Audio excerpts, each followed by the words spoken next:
Salam, hormatly kardeşler. Bugün Gurcu Meclisi'nin gün tertibindäki meseleler boýunça adatdan daşary ýagdaý. Gurcu Meclisi'nin 3-nji oturumunda adatdan daşary ýagdaýyň döreme sebäpleri we ýerine ýetiriliş usullary barada düşünürş gepleşigi geçirildi. Adatdan daşary ýagdaý Türkmenistanyň taryhyna resmi taýdan hiç yglan edilmedik bir hadisedir. Belk düzgün nizam, jemgyýetçilik düzgününden gödäwçiligiň güýçlendirilmegi, sabotaj we halkyň asudalygyny bozup biljek başga provokasiýa hereketleriň öňüne alynmagy adatdan daşary ýagdaýyň bir misalylar. Häzirki döwürde Türkmenistanyň içinde konstitusiýanyň hiç bir kada kanunyň işlemeýänligi, ýurtda prezident dolandyrylşygy, hökümet edaralary hem-de ministrleriň işlemeýänligi, ýurdu guramaçylykly jenaýatçy toparyň dolandyryp oturanlygy we ondan hökümeti kanuny ýörelgesine getirmek üçin adatdan daşary ýagdaýyň yglan edilmeginiň iň esasy we iň ýerlikli sebäpleri bolup durýar. Gurcu Meclisiň 3-nji ýygnanşygynyň 1-nji oturumynda şu mesele ele alyndy we 2022-nji ýylyň 13-nji mart aýyndan başlap Türkmenistanda adatdan daşary ýagdaýyň yglan edilmegi hakynda karar alynmaga meclis agzalary fikirlerini beýan etdiler. Netije we ses berilşik ýygnalşygyň 2-nji oturumuna goýuldy. Hormatly kardeşler, Gurcu Meclisiň gün tertibindäki temasy şulardan ibaret. Her kim öz pikirlerini aýdyp bilerler. Kardeşler, hoş geldiniz yine de bir gezek. Adatdan daşary ýagdaýyň nämedigine seredip geçdik. Şonuň dogry adyny goýmaly diýipdik iň soňky gezekde. Dogry adyny goýsak, ýani dogry adyny goýmak üçin hem pikirler aýdylmaly. 3 minut wagt berilýär, goşmaça 1 minut wagt berilýär. Pikirlerinizi aýdyp başlap bilersiňiz. No, sapara. Sağ ol, Emine. Edil adatdan daşary ýagdaý diýsek, benim pikirimçe biraz bärrak bolýar. Biziň ýagdaýymyz adatdan daşary ýagdaýdan biraz gatrak diýin. Ondan biraz tertirek. Ýöne uruş wagtym däl. Bunda da harbi ýagdaý üçin hem diýip bolanok. Biziň ýagdaýymyz biraz ýuridik kanunlaryň nemesine gawat gelmeýän bolmagy mümkin. Şoň üçin şu adyna biraz dünýädäki tejribelerden ulanyrak emesek gowy bolýan. Ona türklerde sıkı yönetim diýip bir zat bar. O da edil uruş ýagdaýynyň emesi däl, ýöne sıkı yönetim şoňa goloý. Şol ikisiniň arasynda bir zat formulovkany şol ikisiniň arasynda bolsa dogry bolmakan diýip düşünýän. O sizem buny türkmençe bizim terminologiýamyzda bular ýalaklatlar ýok. Biz saýlawyň nämedigini bilmeýän, o konstitusiýaň nämedigini bilmeýän bir millet. Onu kanun diýip atlaryny bilýär, nemesini bilýär bolýan ýöne bu anysyna mazmununa düşüp görün. Milletem däl ekenik onu durmuş görkezdi. Şoň üçin bu ýani türkmen diline daýanyp bir zat bir formulировка tapmamız hem kıyındırak. Şunu biraz döröcülüklü çemeleşsek gowy kan yani. Ben aýtjağım şol, sağ olun. No, sağ olun, sapara. No, başka pikirini dile getirmek isleyen var mı? Onda söz men alýan. Köplençe iň soň almakçy bolýan aslında sözü de. Bugünlükçe alayım.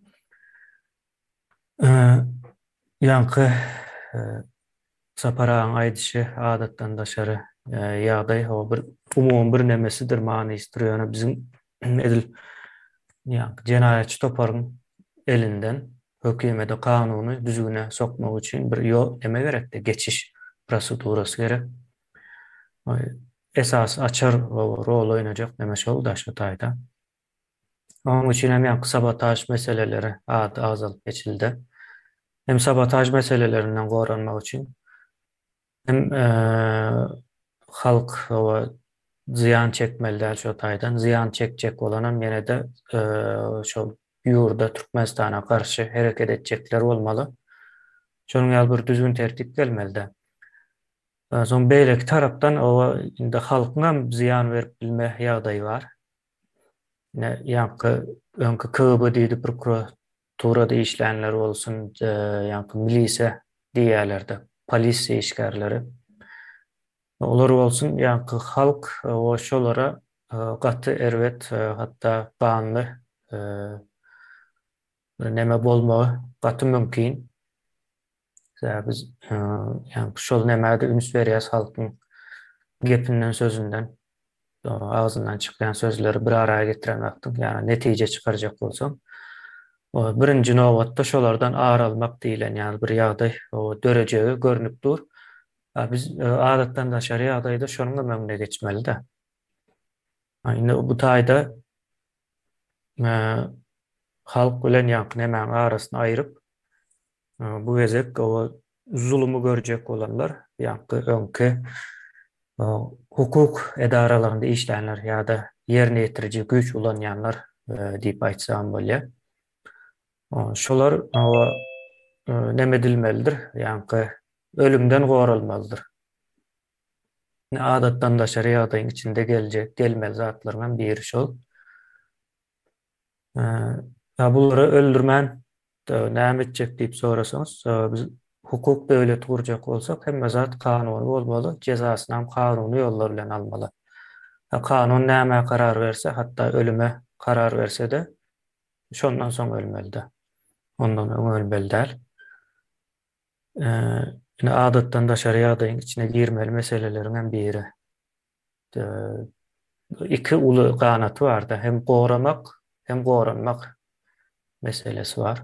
Gorajak tarapymyza mene de şol jenaýatçy topar bolup durýar, olam suud edilmek üçin goralmaly. Men şu taýda jemledim sözümi.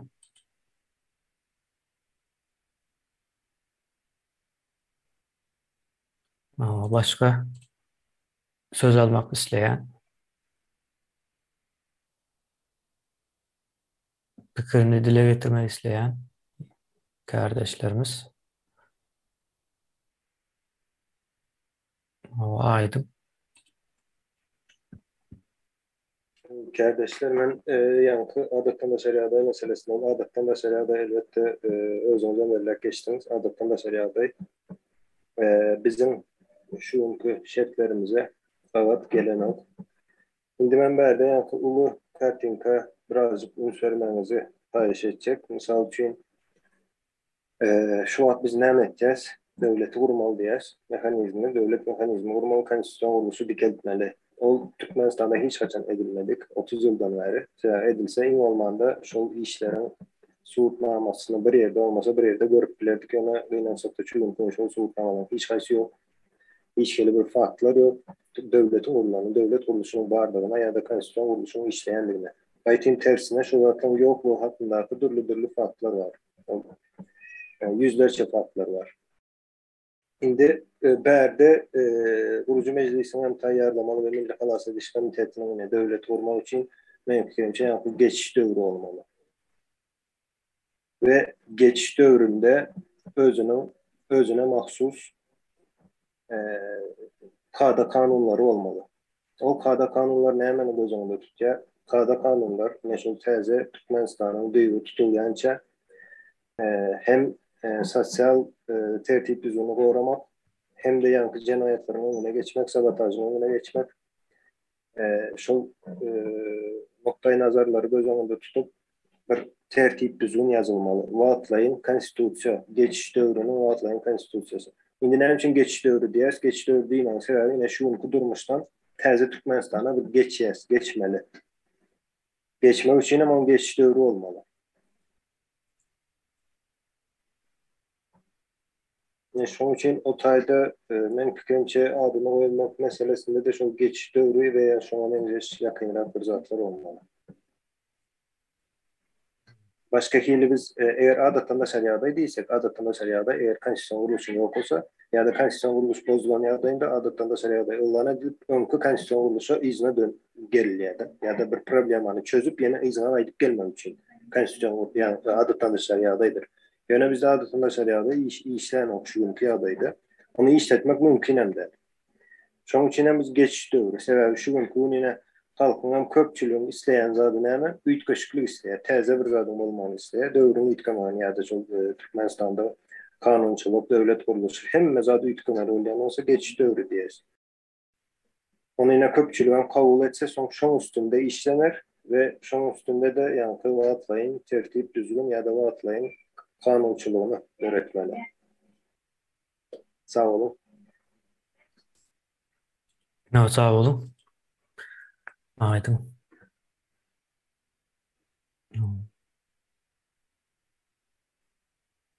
Şimdi az da olsa o şekillenip başlandır aklımızda. Başka pikirini aytmak isteyen kardeşlerimiz. Bilbil kardeşimiz. Sağ olun. Men şu ýanky adyny dogry takmalyň näme öz pikirim hödürleýän olam şundan ibaret. Adatdan daşary ýagdaýyň adyna başgaça ýöriteleşdirilen maksatly geçiş döwrü diýip aýdyp biler. Eger siz gollasaňyz. Sizem şu arada pikiriňizi aýtsaňyz. Sapara size söz vereyim. O geçiş döwrüň dolanırışı diýilene aýlap bolýar. Geçiş döwrü üçin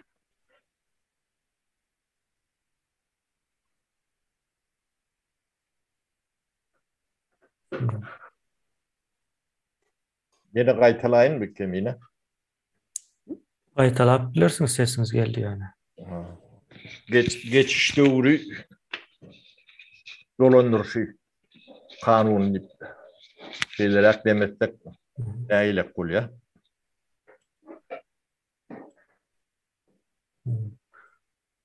Sağ olun Sapara.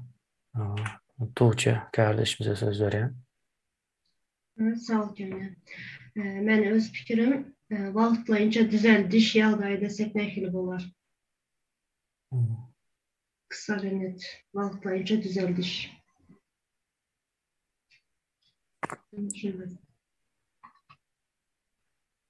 Şu pikir aýdan wagtyňyz arkasyna doldursaňyz has düşnükli bolar ýa-da ine näme sebäpden wagtlaýynça düzeliş diýen ýaly ýa-da Saparanyň kam wagtlaýynça ýa-da geçiş döwrü dolandyrışı diýilen nemeler bardy. Gurban kardeşimize söz vereyim. Adatdan naşary ýagdaýyň adyny geçiş döwrüň täze maksady diýip men şeýdirde gowam kadýanyna şeýdi aýdylsa. Arkasından doldurup bilseniz. Bir adatdan naşary ýagdaýyň adyny üýtmetmeli.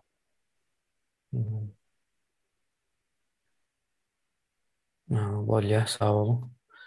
Kuvonç kardeşimize söz vereyim.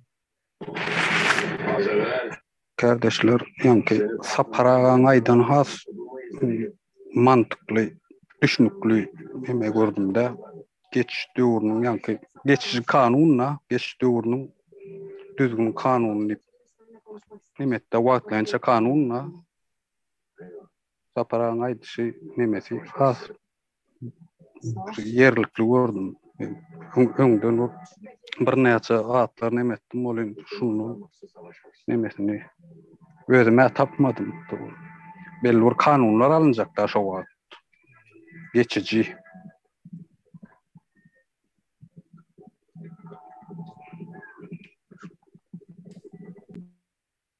Sözünüz bitti mi? Ha bitti. Başka? Men söz alayın şu tayda. Yankı vaatlayınca diysek olmaz. Yani şu geçiş sözü doğrudur. Önkü döwürden täze döwre yine geçmeliýi-de. Geçmek üçin bir wagt talap edýändir. Wagt talap edýäni üçin şo wagtyň dowamynda näme etmeli? Bir düzgün tertibi bolmaly diýe, ýa-ni aydan birinji aýdana birinji söz alanynda. Soň onuň netijesinde de bir näçe düzgün tertipler bellenilýär. Ýa-ni umumlaşdyrıp aýtsak, sabotaj hereketlerine garşy taýýarlyk bolmaly, olary jezalandyrmak, ýene nemeler gidýär, soň jezalandyranda da ýöreýär. Geçiş döwrüniň kazyety bolýar ýa-da suudy bolýandyr, ýöreýär. Şo döwürde edilen jenaýatyň jezasyny şo döwrüň suudy karar bermelidir. Şo döwürde de jezasyny çekmelidir. Şonuň ýaly ýa-ni suud nemesine ýa-ni çelliğine gidýär bu ýagdaý. Şonuň üçin geçiş döwrü ortada geçiş bolmaly bir. Menem ýa-ni pikirimi goşaýyn geçiş sözüniň arkasyna. Geçiş döwrüniň berk dolandyrylşygy diýip aýtmaly. Geçiş döwrü ol hemmekme değişli. Ýöne şo taýda bir berk dolandyrylşygy hem alyp barmaly. Ýöreýär, nemeler bolmaly, gurammalar ýa-da gurama bolmaly, ýa-da komitetler bolmaly. Şolar alyp barjak üçin ýa-ni geçiş döwrüniň berk dolandyrşy. Ýa-ni geçiş döwrüniň konstitusiýasy ýalap neme bolýar. Ýöne biz o konstitusiýa nemesi ýalňyş gelýär, düzgün tertibi diýsek, olam umumy gelýär. Ýöreýär, ýa-ni spesifik bir at bolmaly o taýda. Geçiş döwrüniň berk dolandyrşy bolmaly. Aýdyň aýdýalam öňkü konstitusiýany aýlanyp gelemzok, konstitusiýa ýokdur Türkmenistanda. Hiç kabul edilmedik. Şo hemme zat täzeden başlajak üçin bir geçiş döwrü bolmaly. Men sözüm şu taýda jemledim. Söz almak isleýän bar bolsa. Sapara. O temine çernemäni benem gorlayan gaty dogry geçiş döwrüniň berk nämesidiň Dolandyrşy. Berk dolandyrşy. Men pikirimçe şu ýerde düşen kendien. Ha bolun. Sağ olun Sapara. Söhbet kardeşimize söz berýän. Adatdan daşary ýagdaýa girdilenden pikirimi aýtsam berdi. Yani bir ay ýa-da 3 ay näçe wagt möhlet berilse, şo möhletiň içinde wagtlaýynça käbir işläp duran produktlara dogry onu ýatyrmaly, inson ýatmaly, ýöne işläp duran produktlara olam derege ýaraýjak produktlara wagtlaýynça çeklenlerime girilmeli bolar. Şo wagty kesmen ýöne şu ýerde halkyň kim erkin hereket edip bilmesine wagtlaýynça çeklenlerime girilmeli bolar. Bu öňdäki boljak hukuklaryň öňüne almak üçin ýa-ni siz aýdyp geçdiňiz. Şu wagtyň jenaýatçy hökümeti we oňa gulluk eden adamlara göz gezdirip beren Türkmen halky köp, hatta hemmesi barsaňam boljak.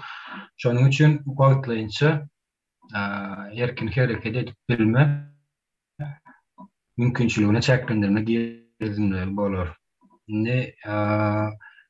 Döwlet gurulanyny işläp duran sistema dol derecede ýatyryljak ýöne men pikirim ýalňyş bolsa ýalňyş diýip bilersiňiz, başga bir zat aýtjak bolan berdi ýöne ýa-ni derege ýaraýjak produktlar bardyr. Yani esasy üst gatdaky produktlar olar hereket eder belli bir wagtyň içinde 10 gün bolýar, 20 gün bolýarmy ýöne ondan soň olam güýjüni ýitirir ýöne belli bir nemeler gurulmaly bolar, guramalar toparlar, şu nemelere seredýän, şol neme ýa-ni ýüdügünçiligiň öňüne almak üçin üstünden aýlanýan we wagtlaýynça-da sistema gurulmaly bolar. O sistemada şol haçan ýa-ni adatdan daşary ýagdaý güýjüni ýitiren wagt o sistemada güýjüni ýitirer we täze sistema herekete geçip başlar. Şonuň ýalyk. Sag bolun. Sağ olun. Ajahan kardeşimize söz verýän. Kardeşler, menem şuýda öz pikirimi goşmak isledim. Çünki Türkmenistan 30 ýyldan bäri şu jenaýetçiler topary Türkmen halkyny edip zulüm sisteminiň astyna saklap şu güne geldikde. Şoň üçin Milli Halas Etiş Komitetiniň bir düzgün tertip giýirmegi hem dolandyryp şol tertip boýunça dolandyrylmaly. Netijesinde şu bir geçiş döwrüniň şu ýa-ni Merdanyň aýdyşy menem şonu goldaýan dolandyryp täze bir dolandyryş sistemasyny oturtmak diýip düşünýänmi? Şonu goldaýan menem şu meseleni. Geçiş döwrüniň bir milli halat etiş komitetiniň hökmany bir bolmaly dolandyrylşy diýip düşünýän. Şonu aýtmakçydym. Sağ olun. Muhammed kardeşimize söz verýän. O kardeşlerine önkü meclisimizde, önkü gurumdeşliklerimizde şu emeser edildi da Türkmenistan'ın häzirki ýagdaýy asliyetinde adatdan daşary ýagdaý bolup dur. Esasen şu halk üçün onun üçün ötede şol geçiş döwri has yerlik bolup durdany önkü adatdan daşary ýagdaýdan bir durnukly ýagdaýa diýsem ýa şu täze Türkmenistana geçiş döwründe şol adatdan daşary ýagdaýdan çykyş döwri, geçiş döwri şoňa alyp geçiş döwri sözi şoňa gawat geldi. Täze Türkmenistana. Şonu aýtjakdym.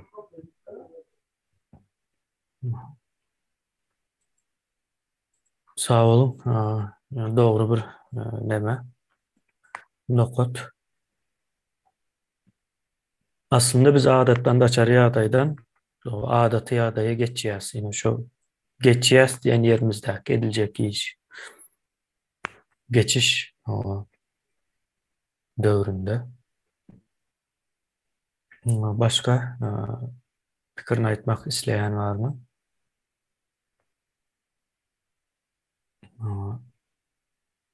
Eğer başka pikir aýtjak ýok bolsa ona ses berilişiye geçip ondan soň ýa-ni iki mesele, ýalňyşmasam iki mesele alýan bolmaly.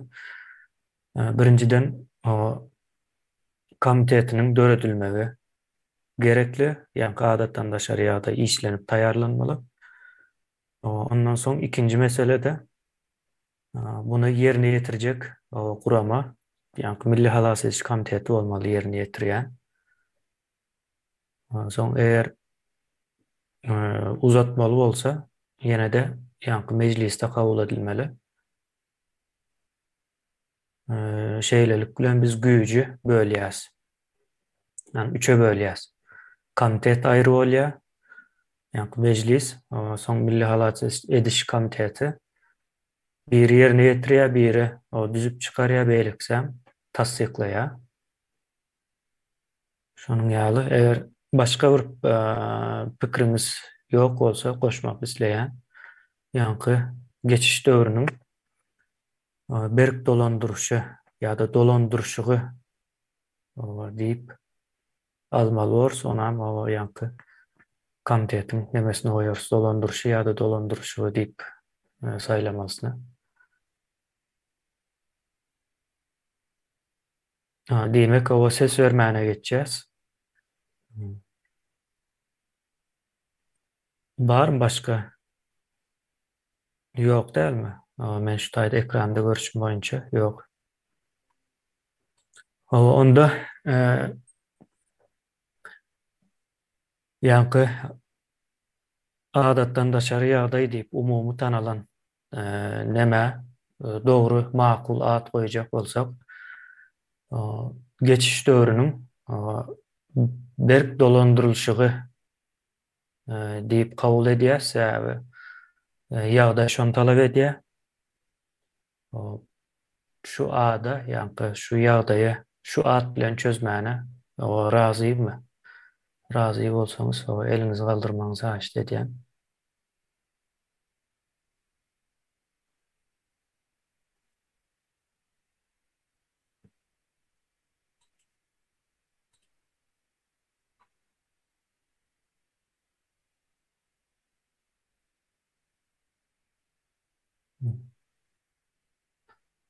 Eliňizi düşürüp bilersiňiz.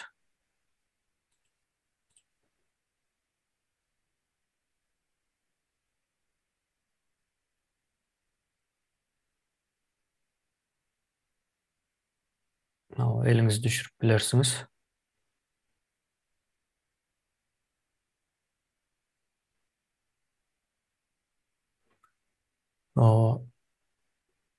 Geçiş döwrüniň berk dolandyrylşygy adyna närazy bolan bar bolsa, garşy çykan bar bolsa elini galdyryp biler.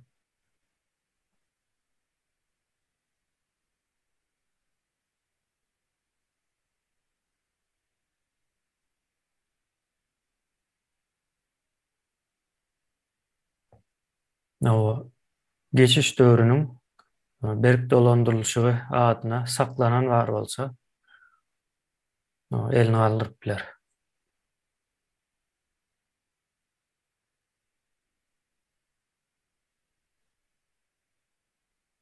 Iki ildeşimiz pasiv görünýär. Ya internetinde bir mesele var. Veya da başka bir ýagdaý bolmaly. Ünüslü olmaňyzy haýyş edýän. Indi ýanky meseleniň dowamında bunun bir komiteti döredilmeli. Komitet sessiz iş alıp barmalydyr. Hiç ýyly basış ya daşından, yani meclis tarafından ya da Milli Halas Edici Komitet tarafından basış bolmaly däldir. Döredilende, komitet döredilende. Ondan sonra yani Milli Halas Edici Komiteti yerini yetirci olacaktır. Yani yurdun içine girilende Milli Halas Edici Komiteti şu geçiş dövrüne hopsuzluğunu ve düzgün tertibini üpçün etmelidir. Yani şol geçiş dövrünün berk dolandırışının düzen komitetin işi boyunca. Bu mesela yeniden qayıtıp gelmeli olsa yine tazeden qayıtıp geliriz. Yani şu iki mesele boyunca da pikirini aytmak isteyen var olsa yani komitet var arada ve işin alınıp barılmağı Milli Halas Edici Komitete berilmeyi var arada.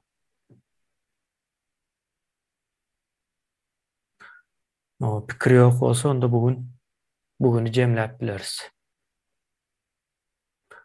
Bugün onda cemleyəs. Yine de şu geçiş dövrünün berk dolandırıcılığına değişik mesele yüze çıksa yine ara alıp köpçülükleyin çözmeli oluruz bunu. Hormatly kardeşler, bugün mart ayının 20-çi. Gürcü Meclisiň ikinji oturumunda Türkmenistanyň häzirki ýagdaýy göz öňüne tutulup, adatdan daşary ýagdaýa taryhda meňdeşi bolmadyk bir waka boljakdygy pikiri öňe çykdy.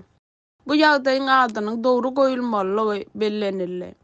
Biziň türkmen dilimizde ulanşykda bolmadyk daşary ýurt dillerindäki sözler mysal berildi. Gürcü meclis agdalary meclise dörlü pikirler we teklipler hödürlediler. Täze Türkmenistana geçiş döwrüni öz içine aljak bu wagt aralygyna beriljek ad hakyna hemde alınıp barıljak düzgün nizam hakyna Gürcü meclis agdalary öz garaýşlaryny aýdyp geçdiler. öz pikirlerini we düşünjelerini beýan eden mejlis agdalary geçiş döwrü atlandyrylmasyny golladylar. Netije, geçiş döwrü aralygyna geçiş döwrüniň berk dolandyrylşygy diýilmesine karar berildi we bu karar boýunça ses beriliş geçirildi. Ses berilişiň dowamyna gatnaşan 30 agdadan 28-si gollady. Sağ olun.